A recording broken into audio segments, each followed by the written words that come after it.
Hi guys, आज हम लोग दी हॉन्टिंग ऑफ ब्लाई मैनर की बात करने वाले हैं और ये एक्चुअली में 2020 में आई हुई मिनी हॉरर सीरीज है जो आपको नेटफ्लिक्स पे देखने को मिल जाएगी। इसकी IMDb रेटिंग 7.4 आउट ऑफ 10 है और ये रॉटेन टमेटो पे 88% फ्रेश है। ये जो मिनी सीरीज है ये थोड़ी सी कंफ्यूजिंग हो सकती है, तो जितना हो सके मैं आपको यहाँ पे उसको एक्सप्लेन करने की कोशिश करूंगी। ये एपिसोड बाय एपिसोड एक्सप्लेनेशन नहीं होने वाला है, मगर हम जितने भी इम्पोर्टेंट पॉइंट्स हैं इस पूरे सीरीज के उसको हम लोग जरूर कवर करेंगे। यहाँ पे जितने लोगों ने ये जो मिनी सीरीज है वो देखी है, तो हम लोग यहाँ पे स्टार्ट करने वाले हैं एकदम एंडिंग से, क्योंकि उसको यहाँ पे समझना थोड़ा सा जरूरी हो जाता है, जिससे कि हम पूरे सीरीज की कहानी को समझ सके। हमें एंडिंग में दिखाया जाता है कि यहाँ पे डैनी का हाथ रेस्ट कर रहा है एक ऐसे बहुत इंपॉर्टेंट कैरेक्टर के शोल्डर्स पे, और यही वो लास्ट एपिसोड होता है जिसमें हमें मालूम चलता है कि एक्चुअली में कार्ला जो एक्ट्रेस है उसका रोल यहाँ पर होता है ओल्डर एज में जो जेमी होती है उसको प्ले करने का, जो बेसिकली होती है ब्लाई मैनर की गार्डनर। और हमको ये जो चीज है ना, हमें स्टार्टिंग ऑफ द सीरीज में कहीं भी मालूम नहीं चलती, टुवर्ड्स द एंड हमको ये चीज मालूम चलती है, क्योंकि अगर वो चीज हमें पहले ही पता चल जाती तो सारे जो सीरीज का सस्पेंस है वो खत्म हो गया होता। यहाँ पे जेमी जो है वो सबको बैठ के कहानी सुना रही होती है ब्लाई मैनर की, और जब वो कहानी बता रही होती है तो हम नोटिस करते हैं कि उसने थोड़ी सी कहानी में चेंजेस लाई हुई हैं, जिससे कि वहाँ जो ब्लाई मैनर है वहाँ पे लोगों को आने से वो रोक सके। और साथ ही साथ वो मेक श्योर करती है कि जितने भी कैरेक्टर्स हैं यहाँ पे ब्लाई मैनर से रिलेटेड, उनका जो पर्सनालिटी है, उनका जो ट्रेट है, वो सब कुछ ही कहीं ना कहीं वो छुपा के रख सके।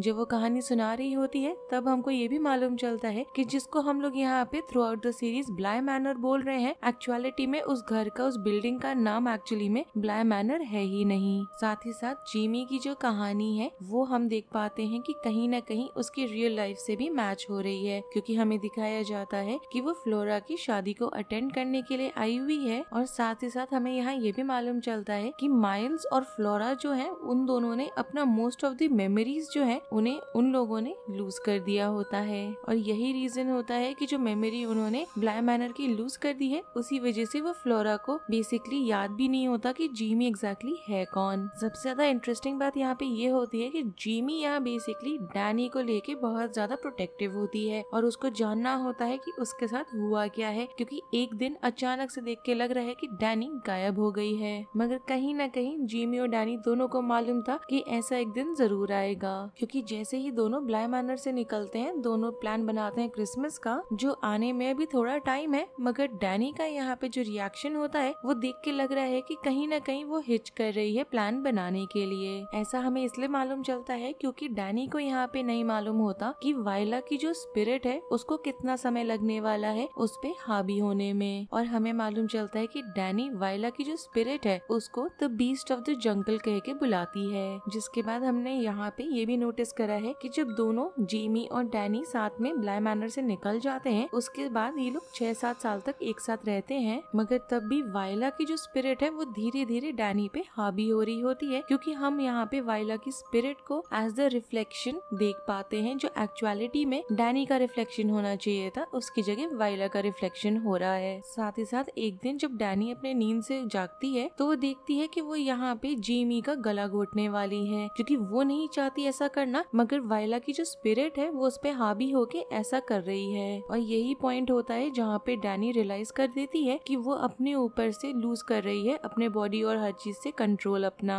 और इसी चीज को प्रिवेंट करने के लिए, क्योंकि यहाँ पे कुछ ही समय का बात अब रह गया है कि वाइला की जो स्पिरिट है वो उस पे हावी हो जाएगी और कुछ ना कुछ बहुत ऐसा कर देगी जो यहाँ डैनी रिग्रेट करेगी। इसी चीज को अवॉइड करने के लिए डैनी यहाँ डिसाइड करती है कि वो वहाँ से जिमी को छोड़ के हमेशा के लिए चली जाएगी। और ये हमें मालूम चलता है जब यहाँ जिमी बैठ के सबको कहानी सुना रही होती है, और यहाँ मुझे लगता है कि जिमी के मुँह से, मतलब वो कहानी जो सुना रही है उस टाइम पे उसके मुँह से सुनना ये बहुत ज्यादा जरूरी था, जिससे कि हम समझ सकें कि डैनी ने ऐसा क्यों करा है। क्योंकि यहाँ पे देख के लग रहा है कि फाइनली जैसे जैसे समय बीता है तो जिमी ने इस चीज को फाइनली एक्सेप्ट कर लिया है, जो स्टार्टिंग में वो एक्सेप्ट नहीं कर पा रही थी। हमें यह मालूम चलता है कि डैनी ने जब यहाँ पे जिमी को छोड़ दिया था उसके बाद वो वापस ब्लाई मैनर आई थी, जिससे कि वो उससे रियूनाइट कर सके, इतना ज्यादा कि वो जाती है उस लेक में अपने आप को ड्राउन करने लग जाती है, और वहाँ पे जाके वो प्लीड भी करने लगती है कि वो उसको मार डाले ड्राउन करके, जैसे भी शायद इसी तरीके से जैसे डैनी ने यहाँ पे जो स्पिरिट ऑफ द लेक है, जो लेडी लेडी है स्पिरिट ऑफ द लेक, उसकी स्पिरिट के साथ उसने करा था, मगर डैनी यहाँ पे उसको नहीं लेके जाती।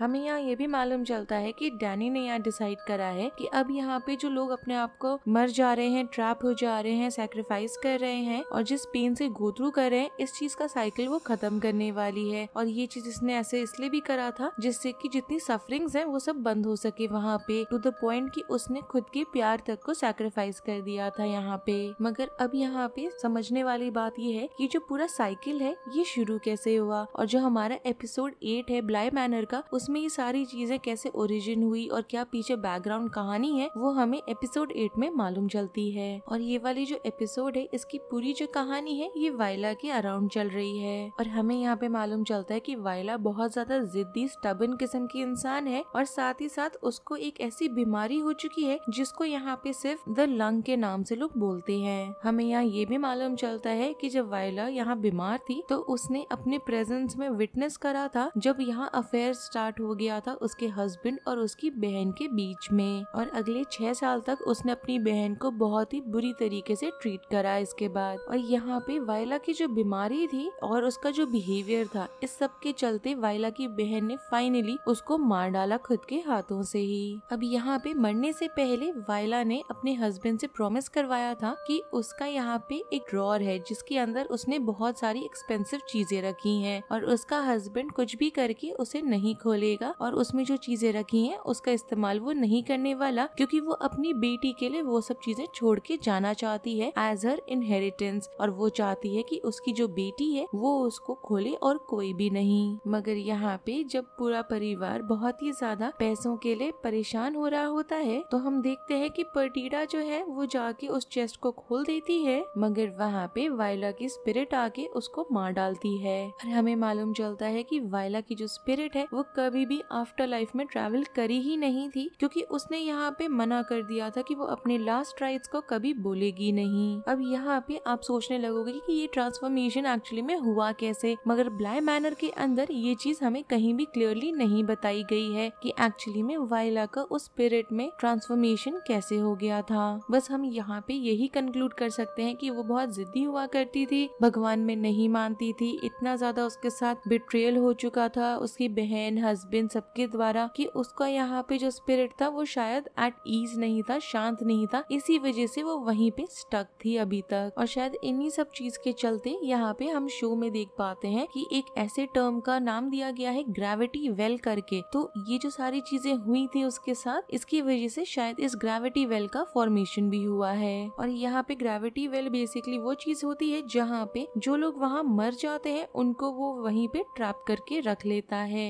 अब यहाँ पे वाइला का जो हस्बैंड है आर्थर, उसको पर्टीडा की डेड बॉडी मिलती है और वो उसको ले जाता है और लेक के अंदर जाके फेंक देता है। और वो जाता है और वो जो चेस्ट होता है जिसमें सारे वैल्यूएबल्स रखे हुए थे उसको ले जाके लेक में फेंक देता है। और सालों बाद तक यहाँ पे वाइला का सिर्फ और सिर्फ होप रहता है कि वो अपनी बेटी के साथ दोबारा से रियूनाइट कर सके, और उसकी बेटी का नाम यहाँ पे इजाबेल होता है। तो जो लेडी ऑफ द लेक है वो सेम प्रोसेस से एवरी नाइट गो थ्रू कर रही होती है, जहाँ पे वो लेक से निकलती है, चल के आती है, मास्टर बेडरूम तक जाती है और वापस हम देखते हैं कि वापस से वो लेक में पहुंच जाती है और वो ये जो रूटीन है वो डे आफ्टर डे करती रहती है। मगर इस प्रोसेस में जो भी उसके रास्ते में आता है उनको वो मारती चलती है। और यही शायद एक रीजन है कि हमें घर में पूरा हर जगह मिट्टी के फुटप्रिंट्स हर जगह दिखाई दे रहे होते हैं। और शायद यही रीजन था जहाँ पे फ्लोरा ने बहुत बार कोशिश करी थी कि डैनी जो है वो घर में आसपास ऐसे भटकते ना रहे, खासकर जब उन्हें मालूम होता है कि वो जो लेडी ऑफ द लेक है वो उस घर में अभी वॉक अराउंड कर रही है, उसी रूटीन के गो थ्रू हो रही है। जैसे हम एपिसोड 1 में स्टार्टिंग में ही देख पाते हैं कि उन दोनों ने डैनी को अलमारी में बंद कर दिया था, और ये चीज फ्लोरा को इसलिए मालूम होती है क्योंकि उसका जो डॉल का पोजीशन होता है, जिस पोजीशन में वो डॉल होनी चाहिए उस पोजीशन में वो डॉल नहीं है। अब हम यहाँ पे डॉल हाउस की बात कर लेते हैं। तो डॉल हाउस बेसिकली रिप्रेजेंट कर रहा होता है ब्लाई मैनर को,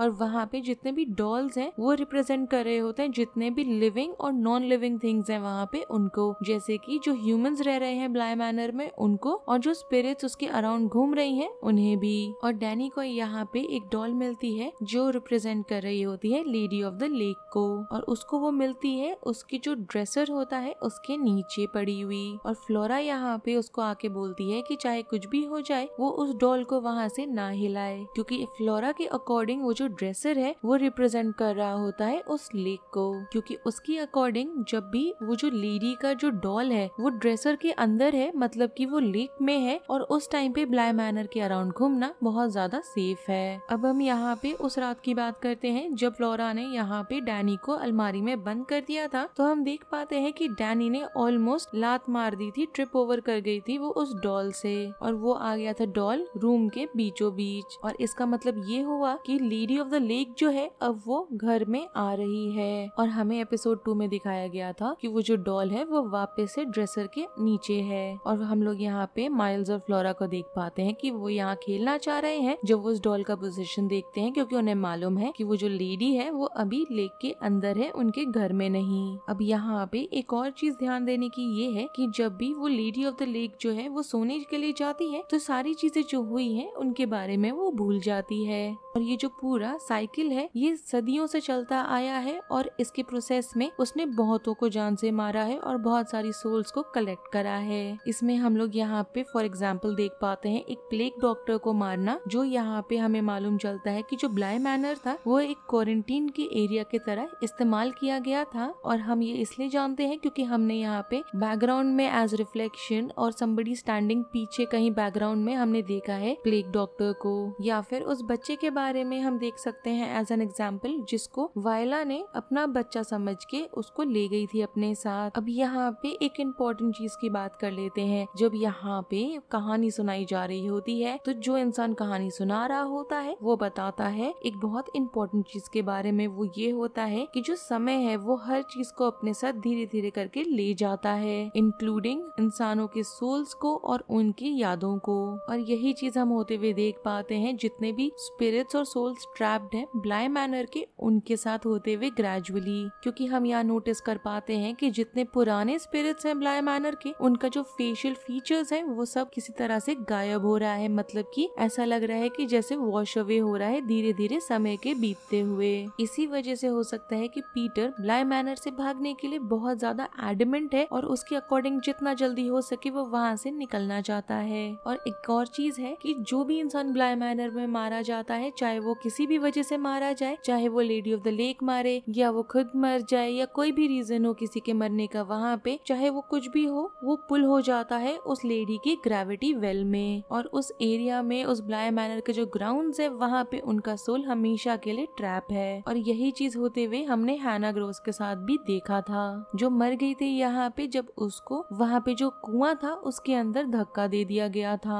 उसकी यहाँ पे मौत लेडी ऑफ द लेक के धक्का देने की वजह से नहीं हुई थी, बल्कि माइल्स ने उसको यहाँ पे धक्का दिया था, जिसको फिलहाल जब उसने धक्का दिया था उस टाइम पे पीटर उसको कंट्रोल कर रहा था। और हम यहाँ पे एक और शॉकिंग चीज देख पाते हैं कि हैना हमेशा से भूत थी जब वहाँ पे डैनी रह रही थी ब्लाई मैनर के अंदर। और यही एक वजह है कि हम कभी भी हैना को कुछ खाते हुए नहीं देख पाते और वो जो ब्लाई मैनर का एरिया है वो छोड़ के बाहर जाते हुए नहीं देख पा रहे हैं, क्योंकि यहाँ पे जो भूत और स्पिरिट्स है वो जो प्रॉपर्टी का जो लाइन है उसको क्रॉस करके बाहर नहीं जा सकते, क्योंकि वहाँ पे जो the lady of the lake है उसका जो ग्रेविटेशनल वेल है उसका वो सीमा है। अब यहाँ पे एक और चीज हम नोटिस करते हैं कि हैना को नहीं मालूम होता कि वो मर चुकी है, और जो नए स्पिरिट्स हैं उनके लिए ये चीज कंफ्यूज होना बहुत ही नॉर्मल बात है वहाँ पे। और यहाँ पे माइल्स बहुत स्पेसिफिकली अगर आप ध्यान दे तो बताता है कि उनको ये चीज रियलाइज होने में थोड़ा सा समय लगता है। अब यहाँ पे हैना जब तक अपनी बॉडी वेल के नीचे पड़ी हुई नहीं देखती तब तक उसको इस चीज का रियलाइजेशन नहीं होता कि वो स्पिरिट फॉर्म में है। और हम यहाँ एक और चीज हैना के रिगार्ड में देखते हैं कि उसको पूरे सीजन के थ्रू आउट अलग अलग जगहों पे क्रैक्स दिखाई दे रहे हैं, और वो जो क्रैक्स हैं वो एक्चुअली में वेल के अंदर जो क्रैक्स हैं उसे दर्शा रहे हैं। और फाइनल एपिसोड की बात करें तो हमें यहाँ पे हैना को दिखाया जाता है और पीटर है वहाँ पे जो यहाँ एक स्पेसिफिक चीज की बात कर रहा है जिसको यहाँ ड्रीम हॉपिंग बोला जाता है। और ये जो ड्रीम हॉपिंग है वो बेसिकली ऐसा चीज है जहाँ पे आप सपना देख रहे हो और एक सपने से दूसरे सपने में आप कूद सकते हो, और ये जो पूरी प्रोसेस है वो एक्चुअलिटी में आप कंट्रोल नहीं कर सकते, क्योंकि वहाँ पे जो चीजें हो रही हैं वो बियॉन्ड कंट्रोल है। तो हम अलग अलग भूतों को अलग अलग मेमोरीज में जाते हुए निकलते हुए देख पा रहे हैं, क्योंकि इस चीज को चाहते ना चाहते हुए वो लोग रोक नहीं सकते। फॉर एग्जाम्पल जैसे हमने पीटर और उसकी माँ के साथ होते हुए देखा है इस चीज को। यहाँ पे एक और चीज है कि जो मेमोरीज होती हैं ये अच्छी भी हो सकती हैं, बुरी भी हो सकती हैं। ये चीज हम कंट्रोल इसमें नहीं कर पा रहे हैं ड्रीम हॉपिंग के प्रोसेस में। पीटर की बात करें तो उसको कॉन्स्टेंटली एक ड्रीम आ रहा है जहाँ पे उसकी माँ है जिनको उसे कन्फ्रंट करना है, जो बेसिकली उसकी जो माँ है वो इग्नोर कर रही होती है सारे साइंस को, कि उसका जो फादर है वो बहुत ज्यादा अब्यूजिंग नेचर का है और वो उसको खासकर अब्यूज करता है और बाद में जाके उसको ब्लैकमेल करने लग जाता है चोरी करने के लिए। और पीटर यहाँ पे इस पूरे प्रोसेस का जो ड्रीम है उसको बार बार रिलिव कर रहा होता है, और ये उसका एक one of the major reasons होता है कि वो चाहता है ब्लाई मैनर से चले जाने का, जिससे कि ये जो साइकिल है इसको वो ब्रेक कर सके। उसका दुख यहाँ पे और इसलिए भी बढ़ जाता है कि उसकी जो एबिलिटी है टच करने की, उसकी गर्लफ्रेंड को जिससे वो बहुत ज्यादा प्यार करता है, उस चीज को वो लूज कर रहा है। उसकी जो यहाँ पे गर्लफ्रेंड है रुबेका, उससे वो साथ में रहना चाहता है उसके, तो उसका यहाँ पे खोज शुरू हो जाता है कि वो कुछ ना कुछ करके वहाँ से निकल सके, जिससे कि वो रुबेका के साथ हमेशा रह पाए। इसके बाद वो रुबेका को जब दिखाता है कि वो एक्चुअलिटी में एक गोस्ट है, तो दोनों मिलके यहाँ पे अलग अलग तरीके ढूंढने लग जाते हैं वहाँ से जाने का। हमें यहाँ ये भी मालूम चलता है कि ब्लाई मैनर के अंदर जो स्पिरिट्स हैं उनके पास एबिलिटी होती है कि किसी को वो टच करके पोजेस कर सकते हैं, मगर बहुत ही कम पीरियड के लिए। और यही शायद रीजन होता है जहाँ पे हम माइल्स की बहुत ही ज्यादा क्रीपी बिहेवियर को देख पा रहे होते हैं, जहाँ पे वो धक्का दे देता है हैना को वेल के अंदर, या फिर वो ग्राउंड्स पे स्मोक कर रहा होता है, या फिर वो सेडक्टिवली बालों को टच कर रहा होता है। ये सारी चीज एक बच्चा बेसिकली नहीं कर रहा होता, बेसिकली पीटर ने उसको जब पोजेस करा हुआ होता है तब करता है वो। इसके बाद पीटर रुबेका को पोजेस कर लेता है ये देखने के लिए कि क्या पता ऐसा करने की वजह से वो लोग ब्लाई मैनर से साथ में निकल सके, मगर ऐसा होना फेल हो जाता है। मगर देख के लग रहा है कि इसमें भी कहीं ना कहीं पूरी सच्चाई नहीं है, जिसके बारे में मैं थोड़ा आगे बात करूंगी। अब यहाँ पे पोजेशन की ही बात करें तो जो लोग पोजेस हुए हुए होते हैं उन्हें कोई आइडिया नहीं होता कि पोजेशन के दौरान उन्होंने क्या करा है। फॉर एग्जाम्पल हम फ्लोरा को देख पाते हैं कि वो नींद से जागी है, वो लॉन के बीचों बीच है और उसको कोई आइडिया नहीं है कि वो वहाँ पे कैसे पहुंची।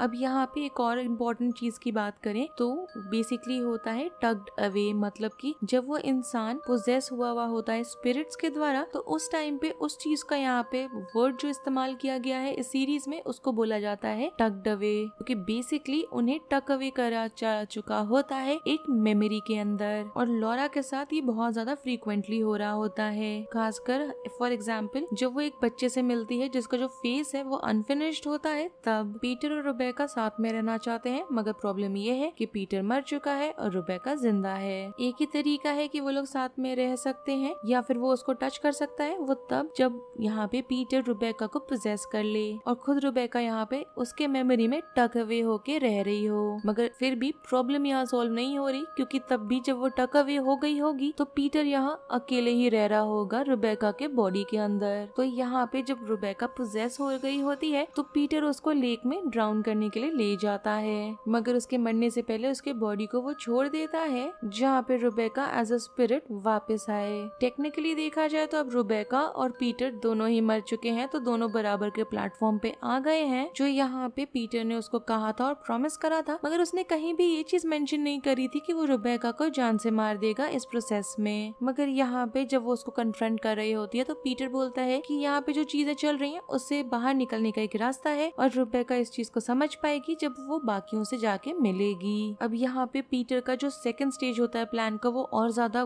गड़बड़ होता है, क्योंकि यहाँ उसका प्लान ये होता है कि फ्लोरा और माइल्स के बॉडी को रुबेका और पीटर जाके पोजेस करने वाले हैं, और यहाँ पे उल्टा फ्लोरा और माइल्स को वो लोग टक अवे कर देंगे और अपने फॉरएवर होम में जाके रहेंगे शांति से, जिससे कि दोनों जो बच्चे हैं वो अपने पेरेंट्स के मेमोरी के साथ हमेशा रहें, और इससे ये होगा कि रुबेका और पीटर साथ में रहेंगे भी और साथ में बड़े भी होंगे। एंड उससे ज्यादा इम्पोर्टेंट बात ये कि वो लोग अब ब्लाई को छोड़ के जा सकते हैं। मगर यहाँ पे ध्यान देने वाली बात ये है कि अगर पीटर के अकॉर्डिंग अकॉर्डिंग वो लोग फ्लोरा और माइल्स की बॉडी को पोजेस करके ब्लाई से निकल सकते हैं, तो पीटर ने जब यहाँ पे रुबेका की बॉडी को पोजेस करा था तो रुबेका क्यों नहीं बाहर जा सकी? कहीं ना कहीं हो सकता है कि वो जो प्रोसेस था उससे वो लोग निकल सकते थे, मगर हो सकता है कि आखिरी मोमेंट में पीटर ने रुबेका की बॉडी को छोड़ दिया हो। और ये चीज मुझे इसलिए लग रही है क्योंकि पीटर ने यहाँ पे बोला था कि वो चाह कर भी ब्लाई को नहीं छोड़ सकता, क्योंकि जैसे ही वो बाहर निकलने की कोशिश करता है तो वो वापस से उसी स्पॉट पे आ जाता है जहाँ पे वो मरा था। मगर जब वो यहाँ पे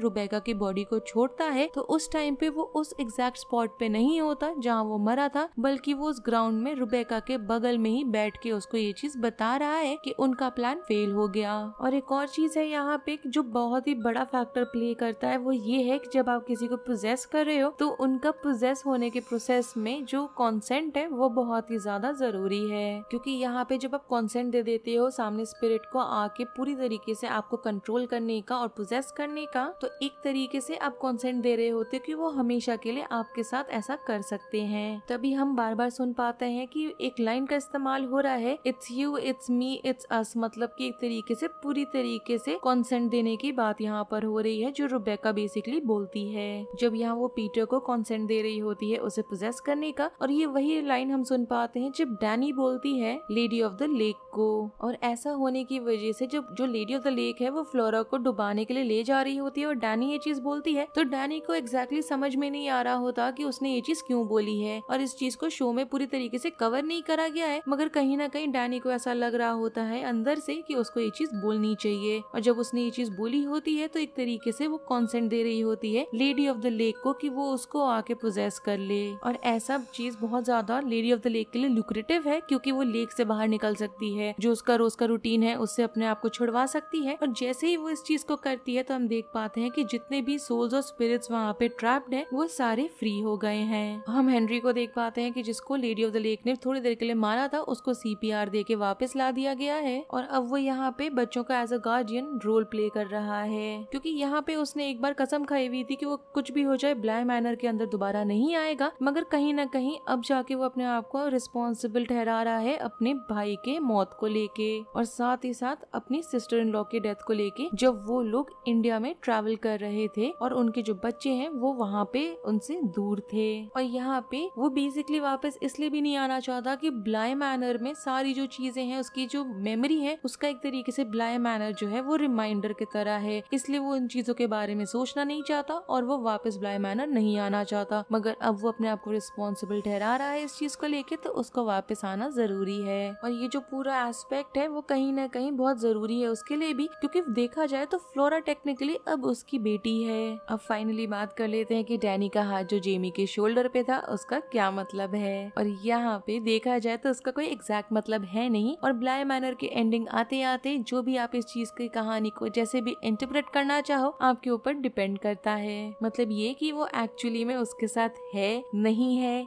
या किस फॉर्म में है वो सारी चीज आपके डिस्क्रिप्शन पर है। या ये भी हो सकता है कि जेमी हो सकता है सपना देख रही हो कि डैनी का हाथ उसके शोल्डर पर है और एक्चुअलिटी में डैनी वहाँ पर है नहीं, क्योंकि यहाँ पे जेमी बहुत ज्यादा प्यार करती है डैनी से। तो एक तरीके से हो सकता है कि डैनी उसके ऊपर अभी भी उसका ख्याल रखने के लिए नजर रखी हुई है, या फिर ये भी हो सकता है कि एक्चुअलिटी में डैनी वहाँ पर हो। जैसे भी वहाँ पे आपको लगता है एंडिंग होनी चाहिए, आप उसके अकॉर्डिंग अपना एक दिमाग में पर्सपेक्टिव बना सकते हो। और वो जो हाथ है डैनी का जेमी के शोल्डर पे उसका क्या कंक्लूजन है आप अपने आप से अपने हिसाब से निकाल सकते हो। और इसके साथ ही द हॉन्टिंग ऑफ द ब्लाई मैनर का एक्सप्लेनेशन यहाँ पे खत्म होता है। अगर आपको इसका एक्सप्लेनेशन पसंद आया हो then do like the video, subscribe to my channel, share it with your friends and don't forget to follow me on Instagram. Link आपको नीचे डिस्क्रिप्शन बॉक्स में मिल जाएगा। Thanks for watching, bye.